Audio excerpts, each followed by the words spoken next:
But the other thing is that I noticed, and I've heard this a lot from CEOs and recruiters, is that a lot of marketing leaders right now are at this like juncture where they have to decide in future roles, do I want to be the marketing leader who is the strategic leader and the champion of the brand, overseeing the big team that does the work? Or do I want to be somebody who's willing to get in and do some of the work myself?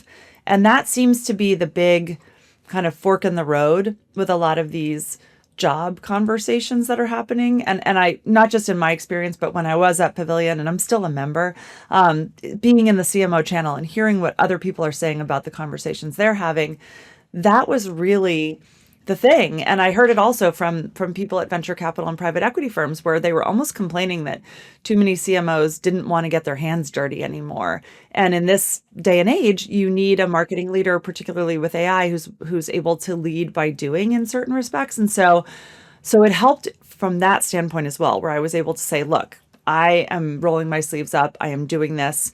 Now today, if I were to redo it, I'd say, here's my GitHub repo. You can see what I Yeah. built. Like, I think the conversation has evolved even since then. And people are literally saying, show me your work as opposed to just Yeah. show me the resume. But it definitely helped. Yeah. No, that's awesome. That's when we hear so often is like the hands-on strategic leader is what everyone wants now. And they want a senior leader, but someone who's willing to get their hands dirty. And like, so I guess the question is, like, how do you figure out which one you actually need? Like, if you need the senior leader who's going to build that big team versus the kind of player coach who's going to get their hands dirty, where do you see each of those kind of profiles being useful? I think it's really stage dependent. And where I think you see the tension most is in earlier stage companies that have big ambitions. Maybe they're venture backed and the pressure's on for them to dramatically grow in a very short amount of time. And they know they're going to grow quickly. And a lot of times they think, ooh, I need the big name. I want the person who's come out of that big logo company and they'll give me the credibility. I think a lot of times CEOs feel like the big name person has some sort of special sauce that someone else doesn't and knows how to grow.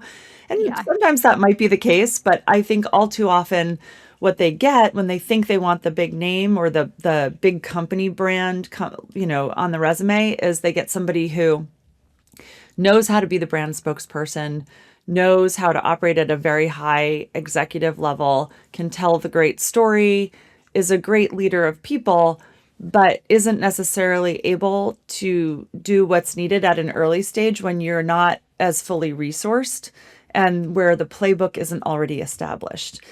Because I think a lot of times when you come into big companies, very often there is a playbook that's working and you're running it, right? Yeah. And not always. I don't want to make statements that are too broad brush, but early stage as a CEO, you have to really think through and be realistic about how are you able and willing to resource your marketing leader? Because if you're not able to give them a complete team of people who are experts in the different areas of the work you need done, then the reality is that CMO or VP of marketing is going to have to do the work themselves.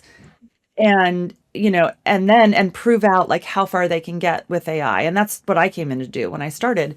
We had been thinking about hiring a product marketer, and I said to Juana, let's not do it yet. Let's see how far we can get with me, the one demand gen person on my team who is exceptional, and all the AI, right? And that's what we've Yeah. done. And so now we're right now bringing on a product marketer, but it's 6 months in. And so what that allowed me to do is to actually run product marketing as a discipline, use AI to the extent possible to make it really efficient and scalable, and see where I started to run into the wall. And when that began to happen, I knew it was time to bring a person on. But what's great about that is now I can focus the person on the pieces that AI can't do well. And so just to go back to your original question, I think it's about being realistic about what you need and when you need it. And early stage, you have to really think through if you don't have the resourcing, if you can't afford to simply have someone sitting in a leadership position and not doing the work, then you're probably looking for a VP and not a CMO. And by the way, that can be the same person. I've been a CMO a couple of times. I'm a VP right now, and that has nothing to do with moving backwards in my career or not being ready. It's about the stage the company's at and the work we're Hmm. doing. Right now, it is very execution oriented.